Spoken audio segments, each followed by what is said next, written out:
Jalan menuju Jambak dan Sikundo, Kecamatan Pantai Cermen saat ini tidak dapat lagi dilintasi mobil akibat kerusakan yang semakin parah, sehingga warga terpaksa berjalan kaki di musim hujan jika menuju ke kampung tersebut. Berikut informasi selengkapnya.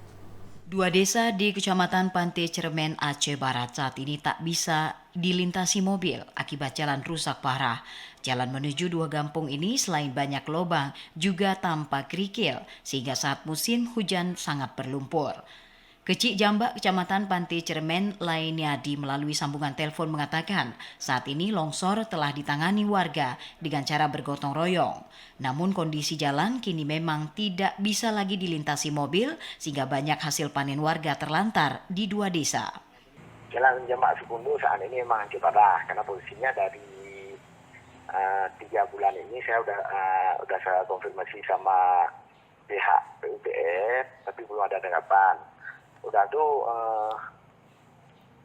jalan sekarang tuh akibatnya dasar yang pertama sekali memang nggak ada perbaikan sama sekali lagi serak batu yang udah lama tuh udah habis semua turun di gunung.